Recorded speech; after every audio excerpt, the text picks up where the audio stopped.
Welcome to 360 Tamil. இன்னைக்கு இந்த வீடியோல கிரைம் பேட்ரோல்ல இருக்க ஒரு சூப்பரான எபிசோட் தான் நான் உங்களுக்காக கொண்டு வந்திருக்கேன். கண்டிப்பா இந்த எபிசோடு கதை உங்களுக்கு பிடிக்கும். நீங்க எதிர்பார்க்காத நிறைய ட்விஸ்ட் அண்ட் டர்ன்ஸ்லாம் இந்த எபிசோட்ல வச்சிருப்பாங்க. நான் முதல்ல இந்த எபிசோடோட பிளாட்டை பத்தி சொல்றேன்.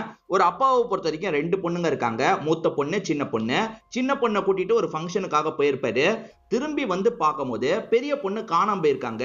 அதே மாதிரி பெரிய பொண்ணோட பிளட் பயங்கரமா சிந்தி இருக்கு. அந்த பெரிய பொண்ணை யாரோ அட்டாக் பண்ணியிருக்கிறது அப்பாவுக்கு தெரிய வருது. போலீஸ்க்கு தகவலை கொடுக்குறாரு. போலீஸுமே அந்த ஸ்பாட்டுக்கு வந்து இந்த கேஸை விசாரிக்கிறாங்க.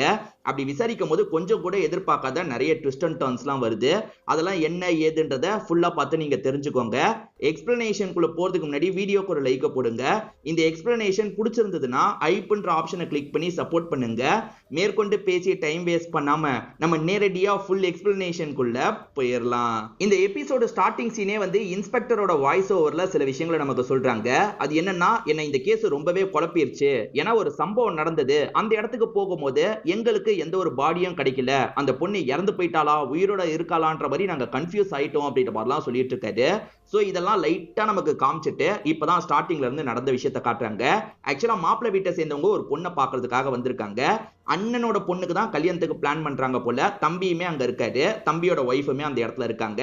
அண்ணன் பொண்ணுக்கு எப்படியாவது இந்த சம்பந்தம் முடிஞ்சிடணும் அப்படின்ற மாதிரி தம்பியும் தம்பி ஒய்ஃபும் நினைச்சிட்டு இருக்காங்க. இப்ப மாப்பிள்ளை ரொம்ப நேரம் வெயிட் பண்ணிட்டு இருக்காருல. அப்பதான் காஃபி தரதுக்காக ஒரு பொண்ணு வராங்க. இந்த பொண்ணு பேரு கின்னி அப்படின்றது. சரி, இவங்க தான் அந்த பொண்ணான்னு பாத்தீங்கன்னா கிடையவே கிடையாது. இவங்களை பொறுத்த வரைக்கும் இந்த தம்பியோட பொண்ணா இருப்பாங்க. மாப்பிள்ளை வீட்டை சேர்ந்தவங்களுக்கு இந்த பொண்ணு ரொம்ப பிடிச்சிருக்குன்ற மாதிரிலாம் பேசிட்டு இருக்காங்க. இது பொண்ணு இல்லன்ற மாதிரி பெரியப்பாவும் உள்ள போய் அக்காவை கூட்டுவான்ற மாதிரி சொல்றாரு. சோ இவங்க தான் அக்காவா இருப்பாங்க. பேரு மது அப்படின்றது. இவங்களை பொறுத்த வரைக்கும் கருப்பா இருக்காங்க. ஆக்சுவலா கின்னி அவசரப்பட்டு வெளியே வந்துட்டால, நீ எதுக்காக வெளியே வந்த, அக்கா தான் முதல்ல வந்திருக்கணும் அப்படின்ற மாதிரி அம்மாவுமே கொஞ்சம் கோவப்படுறாங்க. இப்ப அம்மா இருக்காங்க பாத்தீங்களா, அந்த மதுவை கூட்டு வந்துடுறாங்க. ஆனா மாப்பிள்ளைக்கு மதுவை பிடிக்க மாட்டேங்குது. மாப்பிள்ளைய பொறுத்த வரைக்கும் கிண்ணியை தான் பிடிச்சிருக்கு போல. கிண்ணியே பார்த்துட்டு இருக்காரு. பேசாம கிண்ணியை பேசி முடிச்சா என்னன்ற மாதிரிலாம் யோசிச்சுட்டு இருக்காங்க. இதெல்லாம் இந்த மதுக்கு கஷ்டத்தை தருது. அதே மாதிரி மதுவோட அப்பா இருக்காரு பாத்தீங்களா, இப்ப கிண்ணியோட பேரண்ட்ஸ் மேலதான் ரொம்ப கோவப்பட்டு இருக்காரு. அதுக்கப்புறம் என்ன ஆச்சுன்றதை நமக்கு காட்டல. அப்படியே இந்த சீனை கட் பண்ணிடுறாங்க. அது என்னன்னு பாத்தீங்கன்னா, பெரியப்பா கூட சேர்ந்த மாதிரி தான் அப்பா இருந்திருப்பாரு போல. இதுக்கப்புறம் இங்க இருக்க கூடாதுன்ற மாதிரி பெரியப்பா அனுப்பி வச்சிடுறாரு. அதே சமயம் இந்த கிண்ணிக்கு ஒரு அம்மா இருந்த மாதிரி காமிச்சாங்கல்ல, அம்மாக்கு ஏதோ ஆயிருது போல. இப்ப அம்மா இல்ல, தங்கச்சி, கின்னி, அதே மாதிரி அப்பா, இவங்க மூணு பேருமே சேர்ந்த மாதிரி அந்த வீட்டை விட்டு கிளம்புறாங்க. வேற ஒரு வீட்டுல தங்க ஆரம்பிக்கலான்ற மாதிரி தங்கறதுக்காக வந்துடுறாங்க. இதுக்கப்புறம் அம்மா இல்ல, நான் தான் உங்களை நல்லபடியா பாத்துக்கணும், நீங்களும் பொறுப்பா இருக்கணும்ன்ற மாதிரி அப்பா சொல்றாரு. ரெண்டு பொண்ணுங்களும் ஏத்துக்கிறாங்க. தங்கச்சி சின்ன பொண்ணுல ரொம்ப ஃபீல் பண்ணிட்டு இருக்கா. அக்கா தான் ஆறுதல் சொல்லிட்டு இருக்கா. அக்கா தான் இப்ப எல்லா விஷயத்தையும் பார்த்து பார்த்து பண்ணிட்டு இருக்கா. இவளை பொறுத்த வரைக்கும் நல்லா படிப்பா. நீட் எக்ஸாம்லாம் எழுத வச்சு பெரியாளா மாத்தணும் அப்படின்ற மாதிரி இவர் ஆசைப்படுறாரு. எதிர் வீட்டுல மென்டலா பாதிக்கப்பட்ட ஒரு பையன் இருப்பான். இவன் பேரு ராகுல் அப்படின்றது.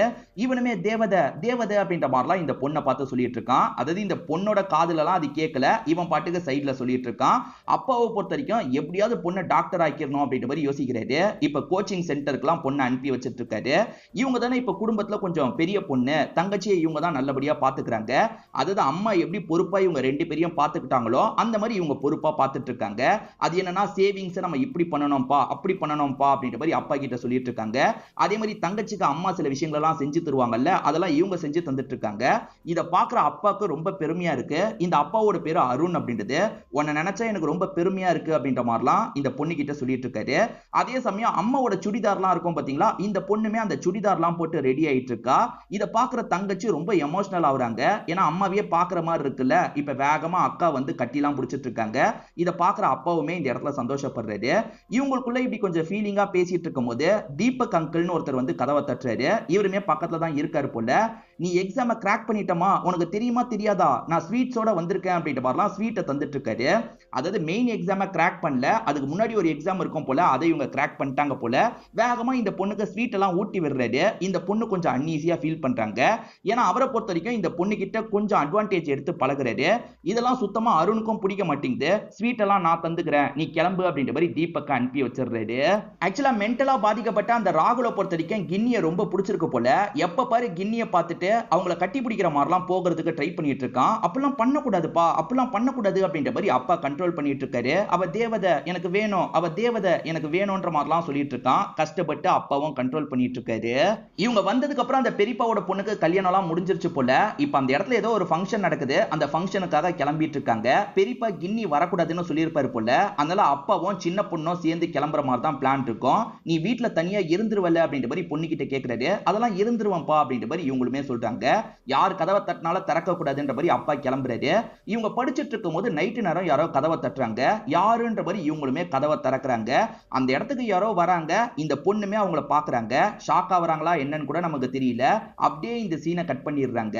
அப்பாவும் தங்கச்சியும் ஃபங்க்ஷன் எல்லாம் முடிச்சுட்டு வீட்டுக்கு வராங்க. அப்படி வீட்டுக்கு வரும்போது பொருள்லாம் கலைஞ்சு போட்ட மாதிரி இருக்கு. என்ன பொருள்லாம் கலைஞ்சிருக்குன்னு பார்க்கும்போது பிளட்டும் அங்க சிந்தி இருக்கு. இதனால அப்பாக்கு பயம் வருது.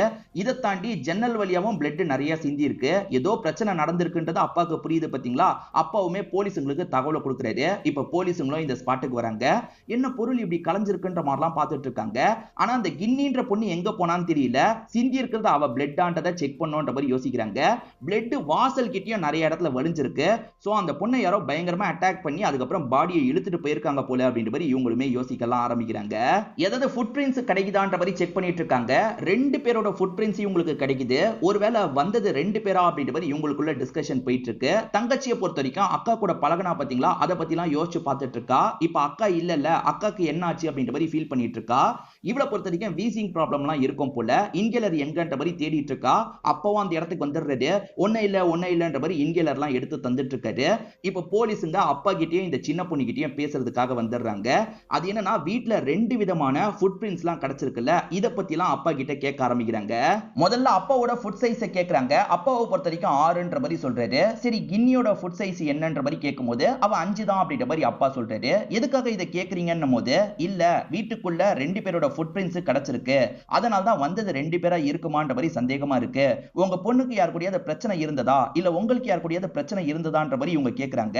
அப்பெல்லாம் யார் கூடயும் எனக்கு பிரச்சனை இல்லைன்னு சொல்றாரு. அப்படி சொல்றவரு உள்ளுக்குள்ள ஒரு விஷயத்தை யோசிச்சு பாக்குறாரு. அது என்னன்னா இவருக்கும் இவரோட அண்ணனுக்கும் சில பிரச்சனை எல்லாம் போயிட்டு இருந்திருக்கும். அதை மீறியும் கொஞ்சம் கொஞ்சம் அண்ணனும் இவரும் பேசிட்டு தான் இருக்காங்க.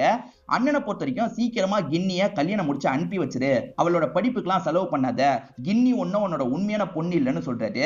அப்பதான் அருணோட உண்மையான பொண்ணு இல்ல கின்னின்றது தெரிய வருது. ஏன்னா இவருக்கும் ஒய்ஃபுக்கும் கல்யாணம் ஆகி ஒரு 2 வருஷம் குழந்தை இல்லாம இருக்கும். அதனால தத்து எடுத்திருப்பாங்க. அதுக்கப்புறம் இவங்களுக்கு குழந்தை பிறந்திருக்கும். அப்பத்துல இருந்தே அண்ணன் வந்து கின்னியை விட்டுருன்ற மாதிரி சொல்லியிருப்பாரு. அவருக்கு கின்னியை சுத்தமா பிடிக்காது. ஏன்னா அந்த கின்னியால் தானே பொண்ணோட கல்யாணம் கேன்சல் ஆச்சு. அதனால வேற கொஞ்சம் கோவத்துல இருந்திருப்பாரு. அண்ணனுக்கு கோவம் இருக்குல்ல, ஆனா அந்த விஷயத்த போலீஸ் கிட்ட சொல்ல வேணாம்னு நினைக்கிறாரு. என் பொண்ணுக்கு யாரு கூடயும் பிரச்சனை இல்ல சார் அப்படின்ற மாதிரி இன்ஸ்பெக்டர் கிட்ட பொய்யா சொல்லிடுறாரு. இப்ப அப்படியே கட் பண்ணி ராகுல்ன்ற அந்த மென்டல் பேஷண்ட்டை காட்டுறாங்க. அவனை பொறுத்த வரைக்கும் ரெண்டு பேர் சேர்ந்த மாதிரி வரைஞ்சிருக்கான். இவனும் அந்த கின்னின்ற பொண்ணும் சேர்ந்து இருக்க மாதிரி வரைஞ்சிருக்கான் போல. கின்னி போயிட்டா இதுக்கப்புறம் கின்னி வரமாட்டா அப்படின்ற மாதிரி அந்த பேப்பரை கிழிச்சிட்டு இருக்கான். இவனுக்கு என்னாச்சு, இவன் என்ன பார்த்தான்றது தெரியல. லேடி அசிஸ்டன்ட் அக்கம் பக்கம் விசாரிக்கும் போது தீபக்னு ஒருத்தர் மேல சந்தேகம் வருது. அந்த தீபக் பொறுத்த வரைக்கும் எப்ப பாரு இந்த கின்னி கிட்ட பேசுறதுக்கு ட்ரை பண்ணுவார் போல, ஃப்ளர்ட் பண்ற மாதிரிலாம் பேசுறதுக்கு ட்ரை பண்ணுவார் போல. கின்னி ரொம்ப அன்ஈசியெல்லாம் ஃபீல் பண்ணிட்டு இருக்காங்க. அவர் தொட்டு பேசிட்டு இருக்காரு. இப்படி பேசிட்டு இருக்கும்போது ஒரு ஸ்டேஜ்ல அருண் அந்த இடத்துக்கு வந்துடுறாரு. கின்னி இங்க என்ன பண்ணிட்டு இருக்கன்னு கேட்கும்போது இல்லப்பா இப்பதான் டியூஷன் முடிச்சுட்டு வந்தேன், தீபக் அங்கிள் பேசுறாரு அப்படின்ற மாதிரிலாம் சொல்றா. சரி வா போலான்ற மாதிரி வேகமா அப்பாவும் கூட்டு போயிருப்பாரு. சோ இந்த தீபக் அட்வான்டேஜ் எடுக்கிறதுக்கு ட்ரை பண்ணிக்கிட்டே இருந்திருக்கான்றது போலீஸோட விசாரணையில தெரிய வருது. அப்ப அந்த தீபக்கை நம்ம விசாரணை பண்ணலாம்னு பார்த்தா தீபக் வீட்டு பக்கமே வரலன்னு தெரிய வருது. இந்த சம்பவம் நடந்ததுல இருந்து வரலன்றது தெரிய வருது. ஒருவேளை நைட்டு நேரம் தீபக் இந்த இடத்துக்கு வந்திருப்பானா, தீபக் தான் அட்வான்டேஜ் எடுக்க ட்ரை பண்ணி ஏதாவது நடந்திருக்குமா அப்படின்ற மாதிரிலாம் யோசிக்கிறாங்க. இதை தாண்டி இந்த கின்னியோட அம்மா இருக்காங்கல்ல, சரியா 1.5 வருஷத்துக்கு முன்னாடி கார்ல ஆக்சிடென்ட் ஆகி இறந்து போயிருப்பாங்க. அப்படி ஆக்சிடென்ட் ஆனதுக்கும் இந்த பொண்ணுக்கு இப்படி நடந்ததுக்கும் ஏதாவது சம்பந்தம் இருக்குமான்ற மாதிரி இவங்களுக்குள்ள டிஸ்கஷன்லாம் போயிட்டு இருக்கு. இப்ப அப்படியே கட் பண்ணி குணான்ற ஒரு நபரை காட்டுறாங்க. இவனை பொறுத்த வரைக்கும் இல்லீகல் வேலை எல்லாம் பண்ணுவான் போல. அது விஷயமா யார்கிட்டயோ பேசிட்டு இருக்கான். சரி அந்த வேலையை முடிச்சிடறன்ற மாதிரிலாம் சொல்லிட்டு இருக்கான். இப்ப லோடெல்லாம் இறக்குறதுக்காக ஒரு இடத்துக்கு வந்திருக்கான். இப்ப ஆளுங்க லோட இறக்குற வேலையெல்லாம் பார்த்துட்டு இருக்காங்க. அப்படி இறக்குற வேலையை பார்த்துட்டு இருக்கும் போதுதான் உள்ள எதையோ பார்த்து ஷாக் ஆகுறாங்க. உள்ள என்ன இருக்குன்றத நமக்கு காட்டல, போலீஸ்க்கு தகவலை கொடுக்கணும் அப்படின்ற மாதிரி வேகமா போலீஸ்க்கு தகவலை கொடுக்குறாங்க. இப்ப இன்ஸ்பெக்டருக்கு இன்னும் தகவல் வரல போல. அருண் கிட்ட என்ன கேட்கிறாருன்னா தீபக் ஒரு வேலை இதை பண்ணிருக்க வாய்ப்பு இருக்கான்ற மாதிரி கேட்கிறாரு. அதாவது பொண்ணு தனியா இருக்கிறது தெரிஞ்சு தீபக் வந்து அட்வான்டேஜ் எடுக்கிறதுக்கு ட்ரை பண்ணி ஏதாவது நடந்திருக்குமான்ற மாதிரி கேட்கிறாரு. அந்த மாதிரிலாம் நடந்திருக்க வாய்ப்பு இல்ல சார், என் பொண்ணு நல்லபடியா தான் இருப்பா, எங்க இருக்கான்றத ஏதாவது சீக்கிரமா கண்டுபிடிச்சு தாங்கன்ற மாதிரிலாம் இவர் கேட்டுட்டு இருக்காரு. கவலைப்படாதீங்க நான் பாத்துக்கிறேன்னு சொல்லிட்டாரு. லவ் மேட்டர் ஏதாவது இருக்கான்னு கேட்கும்போது அதெல்லாம் இல்லன்ற மாதிரி அருண் சொல்றாரு. இப்பதான் லேடி அசிஸ்டன்ட் வேற ஒரு பகுதியில பாடி கிடைச்சிருக்கு சார். யாரோட பாடி தெரியுமா கிடைச்சிருக்கு? நம்ம யாரை தேடிட்டு இருக்கோமோ அவன் பாடி தான் கிடைச்சிருக்குன்ற மாதிரி சொல்றாங்க. இவங்க தீபக் தான் இந்த விஷயத்தை பண்ணிருக்க வாய்ப்பு இருக்குன்னு நினைச்சாங்க பாத்தீங்களா? தீபக்கோட பாடி தான் அந்த இடத்துல கிடைக்குது. அதுவும் குணான்ற ஒரு நபரோட வண்டியில கிடைச்சிருக்குல்ல. ஒருவேளை குணா தான் இந்த விஷயத்தை பண்ணிருப்பானா அப்படின்ற மாதிரி குணாவை போட்டு அடிச்சிட்டு இருக்காங்க. சார் சத்தியமா எனக்கும் இதுக்கும் சம்பந்தமே கிடையாது சார். நான் எதுக்காக சார் இப்படி பண்ண போறேன்? அந்த நபர் யாருன்னு கூட எனக்கு தெரியாதுன்ற மாதிரிலாம் சொல்லிட்டு இருக்கான். குணாக்கும் அந்த தீபக்கும் ஏதாவது பிரச்சனை போயிருக்கான்றதை தெரிஞ்சுக்கணும்ன்ற மாதிரி யோசிக்கிறாங்க. ஆக்சுவலா இறந்து போன தீபக்கோட ஃபுட் பிரிண்ட் சைஸ் என்னன்னு பார்த்தா 7 இருக்கும். சோ 8 7ஓட ஃபுட் பிரிண்ட்ஸ் தான் அங்க கிடைச்சது. ஒருவேளை தீபக்கு கூட அந்த இடத்துக்கு வந்திருக்கலாம், வேற ஏதாவது நடந்திருக்கலாம் அப்படின்ற மாதிரி இவங்களுக்குள்ள டிஸ்கஷன் போயிட்டு இருக்கு.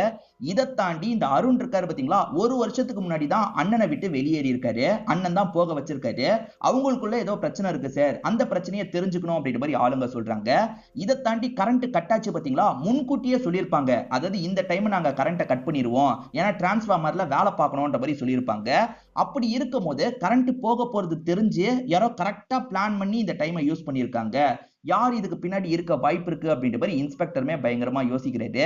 அந்த அண்ணனையும் சீக்கிரமா விசாரணை பண்ணணும்ன்ற மாதிரி யோசிக்கிறாரு. இப்ப அண்ணன் கிட்ட கேட்கும் போது அண்ணன் எல்லா விஷயத்தையும் சொல்றாரு. ஆக்சுவலா அந்த கின்னி பொண்ணாலதான் என் பொண்ணோட கல்யாணம் தள்ளி போச்சு, ஒரு வழியா நடந்துருச்சு. அதனால தான் கோவப்பட்டு என் தம்பியை வீட்டை விட்டு வெளியேற்றிட்டேன். ஆக்சுவலா எனக்கு கின்னியை சுத்தமா பிடிக்காது, ஏன்னா அவ சொந்த பொண்ணு கிடையாது. ஆனா என்னோட தம்பி அவளதான் சொந்த பொண்ணு மாதிரி பார்ப்பான். அதெல்லாம் எனக்கு ஸ்டார்டிங்ல இருந்தே சுத்தமா பிடிக்கல சார், இதனால தான் போக சொன்னேன். மத்தபடி நானும் எதுவுமே பண்ணல சார், நான் எதுக்காக பண்ண போறேன்ற மாதிரிலாம் கேட்கிறாரு.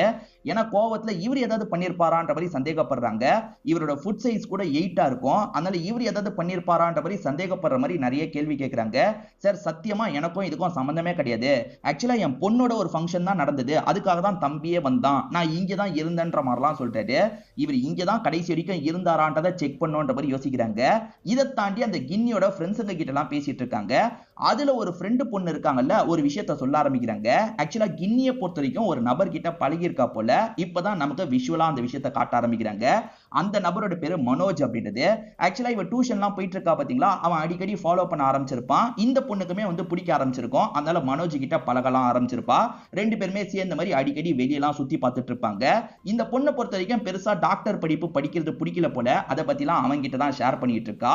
ஒரு ஸ்டேஜ்ல அவனுக்கும் இந்த கின்னிக்கும் சண்டை ஏற்படுது. ரெண்டு பேருமே மாத்தி மாத்தி சத்தம் போட்டு பிரிஞ்சுக்கிறாங்க. இந்த ஃப்ரெண்ட் என்னாச்சுன்னு கேட்கும் போது இல்ல சின்ன சண்டை தான், சரியாயிடும் அப்படின்ற மாதிரிலாம் சொல்லியிருப்பா. ஆனா அவன் பயங்கரமா திட்டிட்டு போயிருப்பான். இது எல்லா விஷயத்தையும் இந்த பொண்ணு கவனிச்சதா சொல்றா. இப்ப மனோஜ்ன்ற பையன் மேல சந்தேகம் வந்துருச்சுல்ல, அவனோட அப்பாவை பார்த்து பேசலான்னு பார்த்தா அது யாரு தெரியுமா, அதாவது ராகுலுக்கு அப்பான்ற மாதிரி ஒருத்தரை காமிச்சாங்கல்ல, அவர் தான் மனோஜுக்கும் அப்பா போல. சார் அவன் 3 நாளா வீட்டு பக்கம் வரலன்ற மாதிரி சொல்லிட்டு கரெக்டா அந்த பொண்ணுக்கு அந்த சம்பவம் நடந்ததுல இருந்து அவன் வீட்டு பக்கம் வரலன்றது தெரிய வருது. அவன் ஃபுட் சைஸ் என்னன்ற மாதிரிலாம் கேட்டு தெரிஞ்சுக்கிறாங்க. அதே சமயம் உங்க பொண்ணு லவ் பண்ணிருக்கா, அதை பத்தி உங்களுக்கு தெரியாதான்னு அருண் கிட்ட கேட்கும் போது எனக்கு தெரியாது சார் அப்படின்ற மாதிரி சொல்லிட்டு இருக்காரு. அதாவது அந்த லவ் மேட்டர் தெரிஞ்சு கோவத்துல இவர் பொண்ணு ஏதாவது பண்ணிருப்பாரா அப்படின்ற ஆங்கிள் இவர்கிட்ட கேட்டுட்டு இருக்காங்க. சார் என்ன சார் என்னைய சந்தேகப்படுற மாதிரிலாம் கேட்டுட்டு இருக்கீங்க, உங்ககிட்ட நான் வந்ததே தப்பு சார் அப்படின்ற மாதிரி கோவமா இங்க இருந்து கிளம்ப ஆரம்பிக்கிறாரு. ஆக்சுவலா பொண்ணுனா இவருக்கு அந்த அளவுக்கு பிடிக்கும். இவருமே பொண்ணு கூட இவருக்கு இருக்க மெமரிஸை பத்தி எல்லாம் யோசிச்சு பார்த்துட்டு இருக்காரு. இது வேலைக்காவது, நம்ம வேற யாரையாவது வச்சுதான் இந்த கேஸை ஹேண்டில் பண்ணோன்ற மாதிரி யோசிக்கிறாரு. டிடெக்டிவ் மாதிரி இருப்பாங்கல்ல, அந்த மாதிரி ஒருத்தர் கிட்ட பேசுறாரு. இப்ப நேர்லயும் சந்திக்கிறதுக்காக வந்துடுறாரு. போலீஸுங்க இந்த கேஸை சரியான ஆங்கிள் கொண்டு போற மாதிரியே எனக்கு தெரியல, நீங்க இந்த கேஸை ஹேண்டில் பண்ணா நல்லா இருக்கும், தயவு செஞ்சு என் பொண்ணுக்கு என்னதான் ஆச்சுன்றதை கண்டுபிடிச்சுட்டாங்க. போலீஸுங்க ஏதோ மனோஜ்ன்ற ஒரு பையனை லவ் பண்றதா சொல்றாங்க, எனக்கு அதை பத்திலாம் தெரியாது, தயவு செஞ்சு நீங்க கண்டுபிடிச்சு தாங்கன்ற மாதிரிலாம் கேட்கிறாரு. இந்த நபரும் சரின்ற மாதிரி ஏத்துக்கிறாரு. கின்னிக்கு ஒரு தங்கச்சி இருக்க மாதிரி காமிச்சாங்கல்ல, இந்த தங்கச்சி பேர் கூட மீரான்னு சொல்லியிருப்பேன். இவ ஸ்கூல் தான் படிச்சிட்டு இருக்கா. இவ கொஞ்சம் பதட்டமா ஸ்டேஷனுக்கு வரா. என்னாச்சுன்னு கேட்கும் போது நான் வரும்போது சில பசங்க என்கிட்ட தப்பா நடந்துக்க ட்ரை பண்ணாங்கன்ற மாதிரி சொல்றா. அதாவது காலேஜ் படிக்கிற மாதிரி பசங்க இருப்பாங்கல்ல, அவங்க எல்லாம் மீறி நடக்கிறதுக்கு ட்ரை பண்ணிருக்காங்க. இதுக்கப்புறம் இவளையும் கொஞ்சம் கேர்ஃபுல்லா பாத்துக்கணும்ன்ற மாதிரி போலீஸுங்க யோசிச்சுட்டு இருக்காங்க. இதை தாண்டி போலீஸுங்க வந்து இந்த கின்னி கேஸ்ல பிரோஜனமா எதுவுமே கிடைக்கலன்ற மாதிரிலாம் புலம்பிட்டு இருக்காங்க. இன்னொன்று பக்கம் டிடெக்டிவ் பெரியவர் இருக்காரு பாத்தீங்களா, நிறைய பேரை சந்திச்சு பேசுறாரு. அதாவது மனோஜோட ஃப்ரெண்ட்ஸ் எல்லாம் சந்திச்சு பேசிட்டு இருக்காரு. இதை தாண்டி ஒரு டெக்னிக்கல் கைய கூட வச்சுக்கிறாரு. அந்த ஃப்ரெண்டோட போனை ஒட்டி கேளுன்ற மாதிரி சொல்லிட்டாரு. அதாவது அந்த பொண்ணுக்கு ஒரு ஃப்ரெண்ட் இருந்தாங்கல்ல, அவங்க போனை ஒட்டி கேளு அப்படின்ற மாதிரி சொல்லிட்டாரு. அவங்க ஏதாவது பேசினா கண்டுபிடிக்கலாம்னு நினைக்கிறாரு. ஆனா அவங்க சாதாரணமா தான் பேசுறாங்க, வித்தியாசமா எதுவும் பேசல. அதே சமயம் அருண் ஒரு டிடெக்டிவ் வச்சு இந்த கேஸை பார்த்துட்டு இருக்கிறது போலீஸுங்களுக்கு தெரிய வருது. சார் நம்மள நம்பாம ஒரு டிடெக்டிவ் கிட்ட போயிருக்காரு அப்படின்ற மாதிரி அசிஸ்டன்ட் சொல்றாரு. இவங்க கஸ்டடியில குணான்னு ஒருத்தனை வச்சிருக்காங்கல்ல, அவன் இதுக்கு முன்னாடியே நிறைய இல்லீகல் வேலை பார்த்திருக்கிறது இப்பதான் இவங்களுக்கு தெரிய வருது. அப்படியே கட் பண்ணி வேற ஒரு பகுதியை காட்டுறாங்க, அதாவது வேற ஒரு ஊரை காட்டுறாங்க. அந்த இடத்துல கின்னி உயிரோட தான் இருக்கா, என்ன கையில லைட்டா அடிபட்டு இருக்கு. இப்போ ஒருத்தர் வந்து அயன் பண்ண ட்ரெஸ் தரதுக்காக வந்திருக்காரு. இப்ப தந்தவர் இந்த பொண்ணு கிட்ட இருந்து காசெல்லாம் வாங்குறாரு. இந்த பொண்ணு உள்ள வரும்போது தான் வீட்டுல வேற ஒருத்தனும் இருக்கிறது தெரிய வருது. யார் கூடயே இந்த பொண்ணு இருக்கா போல. குணா சில இல்லீகல் வேலை பண்ணதை பத்தி உங்களுக்கு தெரிய வந்தது பாத்தீங்களா? வண்டியில சில இல்லீகலான பொருளை கடத்துற வேலை பண்ணிட்டு இருப்பான். இதை தாண்டி ஒரு எம்எல்ஏக்காக ஆளுங்களை தட்டுறது இந்த மாதிரியான வேலைலாம் கூட பண்ணிருப்பான். அதாவது சாவடிக்கிறது, மிரட்டுறது இந்த மாதிரி வேலைலாம் கூட பண்ணிருப்பான். நீ தானே தீபக்கை வேணும்ட்டே சாவடிச்ச, எதுக்காகடா சாவடிச்ச, ஒழுங்கா சொல்லுன்ற மாதிரிலாம் கேக்குறாங்க. சார் இப்பயும் சொல்றேன் சார், நான் இதுக்கு முன்னாடி பண்ண தப்பெல்லாம் நான் தான் பண்ணேன். ஆனா தீபக் யாருன்னு கூட எனக்கு தெரியாது. அப்படி இருக்கும்போது எதுக்காக அவனை சாவடிக்க போறேன்? அப்படியே சாவடிச்சாலும் எதுக்காக வண்டியில வச்சு சுத்த போறேன்? யாரோ என்ன பிளான் பண்ணி மாட்டி விட்டுருக்காங்க சார், எனக்கும் இதுக்கும் சம்பந்தம் இல்லைன்னு சொல்றான். இவன் சொல்ற விஷயத்திலயும் லாஜிக் இருக்கதான் செய்துன்ற மாதிரி இன்ஸ்பெக்டர் யோசிக்கிறாரு. ஆக்சுவலா டிடெக்டிவ் ஒரு பக்கம் கேஸை விசாரிக்கிறதே உங்களுக்கு தெரிய வருது இல்ல, அந்த டிடெக்டிவ் ஏதாவது கண்டுபிடிச்சா நமக்கு யூஸ்ஃபுல்லா இருக்கும், அவரை கூப்பிட்டு பேசினா என்னன்ற மாதிரி இன்ஸ்பெக்டர் யோசிக்கிறாரு. டிடெக்டிவை இந்த இடத்துக்கு வர வச்சிடுறாரு. சார் இந்த கேஸ்ல எங்களுக்கு எதுவுமே பிடிபட மாட்டேங்குது, நீங்க ஏதாவது கண்டுபிடிச்சீங்கன்னா ஷேர் பண்ணிக்கோங்கன்ற மாதிரி கேட்கும்போது, சார் நான் கண்டுபிடிச்சது என்னன்னா கின்னின்ற பொண்ணோ மனோஜ்ன்ற பையனோ வேற ஒரு பகுதியில போய் வாழ்ந்துட்டு இருக்காங்க, ஏமாத்திட்டு போய் வாழ்ந்துட்டு இருக்காங்க அப்படின்ற மாதிரிலாம் சொல்லிட்டாரு. இல்ல சார் கின்னியோட பிளட் நிறைய கிடைச்சது, அவ இறந்து போயிருக்க கூட வாய்ப்பு இருக்குன்ற மாதிரி இன்ஸ்பெக்டர் சொல்லிட்டாரு. இல்ல சார் பிளட் எல்லாம் பிளான் பண்ணி அந்த இடத்துல சிந்த விட்டு இருக்காங்க, அவங்க உயிரோட தான் இருக்காங்க சார், அதுக்கு என்கிட்ட சில ஆதாரம் இருக்கு. ஏன்னா அந்த மனோஜ் இருக்கான்ல சார், கடைசியா ஃப்ரெண்ட்ஸ் மூலியமா 2 போலி சிம்ம ரெடி பண்ணிருக்கான். கண்டிப்பா அவனோ அந்த பொண்ணு யூஸ் பண்றதுக்காக தான் அந்த சிம்ம வாங்கியிருப்பாங்களா இருக்கும். அந்த சிம்ம ட்ராக் பண்ணிட்டு இருக்கேன் சார், சீக்கிரமே கண்டுபிடிச்சிருவேன்னு சொல்லிட்டாரு. இப்ப இன்ஸ்பெக்டருமே சில விஷயங்களை யோசிச்சு பாக்குறாரு. எப்பவுமே ஒரு வீட்டுல பொருள் கலைஞ்சா வந்து சாதாரணமா தானே கலைஞ்சிருக்கும், ஆர்டிபிஷியலா யாரோ பண்ணி கலைச்ச மாதிரியே இவருக்கு தோணுது. அதாவது பிளான் பண்ணி தான் கலைஞ்ச மாதிரி ஒரு செட்டப் பண்ணிருக்காங்க. அப்ப அந்த டிடெக்டிவ் சொன்னது சரிதான் அப்படின்ற மாதிரி இவருக்கு தோண ஆரம்பிக்குது. அதே மாதிரி பிளட் வேணும்ட்டே அவங்க தான் சிந்தி வச்சிருக்காங்கன்ற மாதிரி யோசிக்கிறாரு. டிடெக்டிவ் பொறுத்த வரைக்கும் 2 சிம் வாங்கினதை கண்டுபிடிச்சிட்டார்ல, அந்த நம்பரையும் நான் தேடிட்டு இருக்கேன் சார், சீக்கிரமே கண்டுபிடிச்சிருவேன், அப்படி கண்டுபிடிச்சிட்டா அதை வச்சு ட்ரேஸ் பண்ணிடலாம் அப்படின்ற மாதிரி சொல்லிட்டாரு. சார் நீங்க கண்டுபிடிச்சிட்டீங்கன்னா உடனே எனக்கு சொல்லுங்கன்னும் போது கண்டிப்பா சொல்றேன் சார், அப்பாவை பொறுத்த வரைக்கும் உங்க மேல சுத்தமா நம்பிக்கை இல்லாம இருக்காரு அப்படின்ற மாதிரிலாம் டிடெக்டிவ் சொல்லிட்டாரு. இப்ப இவங்களுமே வேற ஏதாவது நமக்கு க்ளூ கிடைக்குமான்ற மாதிரி யோசிச்சுட்டு இருக்காங்க. அப்படி யோசிச்சுட்டு இருக்கும் போதுதான் கின்னியா அடிக்கடி எதிர் வீட்டுல இருக்க பையன் பார்த்துக்கிட்டே இருப்பான்றது தெரிய வருது. அந்த வீட்டுல தான் மனோஜம் இருக்கான்றது தெரிய வருது. அப்ப அந்த வீட்டுக்கு போனோன்ற மாதிரி வராங்க, அதாவது ராகுல் வீட்டுக்கு வந்திருக்காங்க. ராகுல் கிட்ட கின்னிய பத்தி கேட்கும் போது இவனுமே ஆர்வமா சிரிச்சுக்கிட்டே சில விஷயங்களை சொல்ல ஆரம்பிக்கிறான். ஆனா கின்னி என்ன விட்டுட்டு போயிட்டான்னு சோகமா பேச ஆரம்பிக்கிறான். இவன் மென்டலா பாதிக்கப்பட்டிருக்கான்றது இவங்களுக்கு தெரியுது. இப்ப அப்பா வர வச்சு இவன் கிட்ட பொறுமையா பேசிட்டு இருக்காங்க. ஆக்சுவலா இன்னமும் அந்த மனோஜ் வராம தானே இருக்கான். இந்த பையன் கிட்ட பேசும்போது தான் ஒரு விஷயம் தெரிய வருது. அன்னைக்கு நைட்டு கின்னி இருக்காங்க பாத்தீங்களா, மனோஜ் கூட சேர்ந்த மாதிரி தான் இங்க இருந்து கிளம்பி இருக்காங்க. அதாவது இந்த மென்டல் பேஷண்டா இருக்க ராகுல் கிட்ட பேசி இவங்க இந்த விஷயத்தை புரிஞ்சுக்கிறாங்க. அப்ப டிடெக்டிவ் சொன்னது சரிதான், அந்த பொண்ணும் அந்த பையனும் பிளான் பண்ணி தான் இப்படி தப்பிச்சிருக்காங்க, 2 பேரோட வீட்டையும் ஏமாத்துறதுக்காக பண்ணிருக்காங்கன்னு தெரியுது. இப்ப நம்பர் கிடைச்சு ட்ரேஸும் பண்ணிடுறாங்க. இப்ப வீடு எங்க இருக்குன்றத கண்டுபிடிச்சிட்டாங்கல்ல, இன்ஸ்பெக்டரும் டீமும் சேர்ந்த மாதிரி அந்த இடத்துக்கு வந்துடுறாங்க. கதவு பூட்டி இருக்கு. சரி நம்மளா போய் செக் பண்ணலான்ற மாதிரி கதவு ஓபன் பண்ணிட்டு உள்ள வரவங்களுக்கு ஒரு பெரிய ஷாக் காத்துட்டு இருக்கு. அந்த இடத்துல பார்த்தா கின்னி டெட் பாடியா இருக்காங்க, அந்த பையனை காணோம். சேர்ந்து வாழ்ந்தவங்களுக்குள்ள ஏதோ பிரச்சனை வந்திருக்கு போல, அதனால அந்த பையன் ஒரு வேளை சாவடிச்சுட்டு போயிட்டானா, அந்த பையனை கண்டுபிடிக்கணும்ன்ற மாதிரி பேசிட்டு இருக்காங்க. அந்த பையன் எங்கேயோ பதட்டமா உட்காந்துட்டு இருக்க மாதிரி நமக்கு காட்டுறாங்க. அந்த நாள் நைட்டு நடந்த விஷயத்தை காட்டுறாங்க. யாரோ கதவை தட்டினாங்க, இவங்க போய் கதவை திறந்தாங்கல்ல.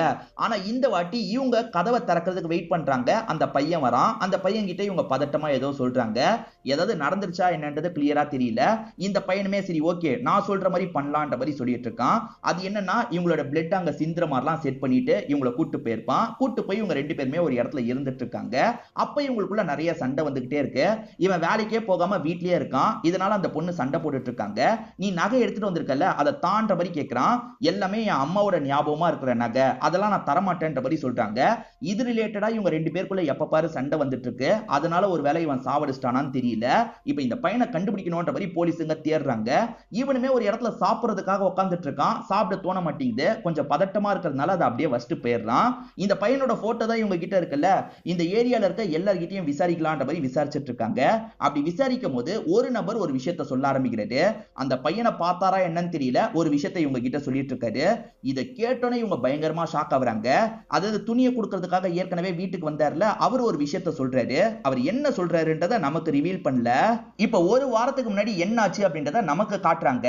ஆக்சுவலா இந்த கின்னின்ற பொண்ணு இருக்கா பாத்தீங்களா, மதுன்றவங்களுக்கு கால் பண்ணி பேசுறா. அதாவது ஒரு வாட்டி இவளால அவங்களோட கல்யாணம் நின்னது பாத்தீங்களா, அவங்க கிட்ட நல்ல அண்டர்ஸ்டாண்டிங்ல தான் இருக்கா போல. அதனால பேசிட்டு இருக்கா.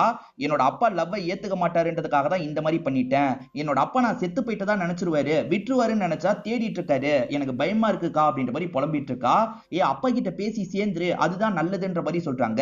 இல்லக்கா, அப்பாக்கு இதெல்லாம் தெரிய வேணாம், நீயும் அப்பா கிட்ட சொல்லாத அப்படின்னும் போது சரி ஓகே நான் சொல்ல மாட்டேன்ற மாதிரி மது ஏத்துக்கிறாங்க. என்னதான் இருந்தாலும் இந்த மாதிரி ஒரு விஷயம் தெரிய வந்தா சொல்லாம இருக்க மாட்டாங்கல்ல. அதனால மது என்ன பண்றாங்கன்னா சித்தப்பா கிட்ட சொல்லிடுறாங்க. அதாவது அருண் கிட்ட சொல்லிடுறாங்க. அருண் இருக்கார்ல, பொண்ணை பாக்குறதுக்காக இந்த இடத்துக்கு வந்துடுறாரு. ஏமா இப்படி ஒரு விஷயத்த பண்ண அப்படின்ற மாதிரிலாம் பொண்ணு கிட்ட பேச ஆரம்பிக்கிறாரு. எனக்கு வேற வழி தெரியலப்பா, அதனால தான் இப்படி பண்ணிட்டேன்ற மாதிரி பொண்ணு சொல்றா. ஏன்னா அப்பாவை பொறுத்த வரைக்கும் பொண்ணு மேல ரொம்ப நம்பிக்கை வச்சிருப்பாரு. நீ எப்படியாவது எக்ஸாமை கிராக் பண்ணிடணும், டாக்டர் ஆகணும்ன்ற மாதிரி சொல்லிக்கிட்டே இருந்திருப்பாரு. அதெல்லாம் எனக்கு பிடிக்கலப்பா, என்ன பொறுத்த வரைக்கும் ஒரு அமைதியான வாழ்க்கையை வாழணும், குடும்ப வாழ்க்கையை வாழணும்னு நினைச்சேன், அதுக்காக தான் இப்படி பண்ணிட்டேன்ற மாதிரிலாம் சொல்லிட்டு இருக்கா. இந்த டைம்ல தான் துணியை தரதுக்காக அந்த அண்ணன் வந்திருப்பாரு. அப்படி வந்த அண்ணன் இருக்காரு பாத்தீங்களா, அப்பா உட்காந்து பேசிட்டு இருக்கிறதெல்லாம் லைட்டா கவனிச்சுட்டு அங்க இருந்து கிளம்பி இருப்பாரு. அப்பாவை பொறுத்த வரைக்கும் நைஸா பேசி பொண்ணை இங்க இருந்து கூட்டு போயிடணும்னு நினைக்கிறாரு. மனோஜ் உனக்கு சரியானவன் இல்லம்மா, அப்பா பார்த்து உனக்கு நல்லபடியா கல்யாணம் பண்ணி வைக்கிறேன், அது வரைக்கும் நீ வந்து படிமா அப்படின்ற மாதிரிலாம் சொல்றாரு. அப்ப புரிஞ்சுக்கோங்கப்பா, எனக்கு அது ரொம்ப பிரஷரா இருக்குப்பா. ஆக்சுவலா அம்மா போனதுக்கு அப்புறம் அம்மா இடத்துல என்ன உட்கார வைக்கணும், எல்லா பொறுப்பும் என்கிட்ட வரணும்ன்ற மாதிரி நீங்க நினைக்கிறீங்க. எனக்கு அதெல்லாம் சுத்தமா பிடிக்கலப்பா. நான் உங்களோட சந்தோஷத்துக்காக தான் அந்த விஷயத்தெல்லாம் பண்ணேன், ஆனா எனக்கு அதெல்லாம் பெருசா பிடிக்கல. அதனால தான் ஒரு வாய்ப்பு கிடைக்கும் போது நான் கிளம்பிட்டேன் அப்படின்ற மாதிரி இந்த பொண்ணு சொல்றாங்க. ஆக்சுவலா இந்த பொண்ணு சொல்லும் போது தான் சில விஷயங்கள் தெரிய வருது. அந்த நாள் நைட்டு கரண்ட் போகும்ன்றது அந்த தீபக்கு நல்லா தெரிஞ்சிருக்கும். அதனால தீபக்கு வேணும்ட்டே அந்த இடத்துக்கு வந்திருப்பாரு. அப்படி வந்தவரை இந்த பொண்ணு கிட்ட எல்லை மீறி நடக்கிறதுக்கு ட்ரை பண்ணிருப்பாரு. ரெண்டு பேருக்குள்ளேயும் தள்ளுமுள்ளி ஏற்பட்டிருக்கும் பாத்தீங்களா, அப்ப இவங்களுமே புடிச்சு தள்ளி விட்டுருப்பாங்க. அந்த தீபக்கு இறந்து போயிடுவாரு. சோ இவங்களுக்கு என்ன பண்றதுன்னு தெரியாம இவங்களுமே லவ் பண்ணிட்டு இருக்க மனோஜ் அந்த இடத்துக்கு கூப்பிட்டுருப்பாங்க. ரெண்டு பேருக்குள்ள சின்னதா சண்டை இருந்திருக்கும், இருந்தாலுமே மனோஜ் அந்த இடத்துக்கு வந்திருப்பாரு. இப்ப மனோஜுமே என்ன பண்றதுன்னு யோசிக்கிறாரு. மனோஜை பொறுத்த வரைக்கும் குணாவை பத்தி தெரியும். சரி இந்த குணா இல்லீகல் வேலை எல்லாம் பண்றவன், இவன் வண்டியில வச்சிட்டா நம்ம தப்பிச்சிடலான்ற மாதிரி இவன் தான் வண்டியில வச்சிருப்பான். நீயும் இதுக்கப்புறம் இங்க இருக்காத, நம்ம கிளம்பிடலான்னும் போது இவங்களுமே வந்து ரத்தம்லாம் சிந்துன மாதிரி ஒரு செட்டப்பை பண்ணிருவாங்க. தப்பிச்சிடலான்ற மாதிரி கிளம்பி இருப்பாங்க. எனக்கு இந்த வாழ்க்கை தான் பிடிச்சிருக்கு, எனக்கும் அவனுக்கும் சண்டை வந்தாலும் நாங்க சீக்கிரமே சால்வ் ஆயிடுவோம், எங்களுக்குள்ள எல்லாமே நல்லா தான் போயிட்டு இருக்குன்ற மாதிரிலாம் சொல்றாங்க. இல்லம்மா அப்படி சொல்லாத, அப்பாக்காக நீ வரணும்மா, என் பொண்ணை விட நான் ஒன்னதான் பொண்ணு மாதிரி பாக்குறேன்ற மாதிரிலாம் இவர் எமோஷனலா பேசி கூட்டு போறதுக்கு ட்ரை பண்றாரு. இந்த பொண்ணு கடைசி வரைக்கும் வரமாட்டேன், எனக்கு இதுதான் பிடிச்சிருக்கு, உங்களுக்காக இதுக்கப்புறம் என்னால வாழ முடியாதுப்பா அப்படின்ற மாதிரிலாம் சொல்றாங்க. ஒரு ஸ்டேஜ்ல இவருமே கடுப்பாயிடுறாரு. என்ன நம்ம பொண்ணு இப்படி பேசுறா, பொண்ணு மேல எவ்வளவு பாசம் வச்சிருந்தோம், ஆனா பொண்ணு இப்படி பேசுறாளே அப்படின்ற மாதிரி கடுப்புல அங்க இருக்க பொருளை வச்சு பொண்ணை போட்டு அடிச்சிடுறாரு. சோ பொண்ணை சாவடிச்சது இவரா தான் இருக்கும். அந்த துணி தரத்துக்காக வந்தாரு பாத்தீங்களா, அவர் தான் சொல்லியிருப்பாரு, நான் கடைசியா வரும்போது ஒரு பெரியவர் தான் உட்காந்து பேசிட்டு இருந்ததை பார்த்தேன்ற மாதிரி சொல்லியிருப்பாரு. அது மூலியமா தான் அருண் போட்டோவை பார்த்து இவங்க கன்ஃபார்ம் பண்ணியிருப்பாங்க. அருண்மே நான் தான் இந்த விஷயத்த பண்ணேன், பொண்ணு மேல ரொம்ப பாசம் வச்சிருந்தேன்ல, ஒரு கோவத்துல இப்படி பண்ணிட்டேன்ற மாதிரிலாம் சொல்லிட்டாரு.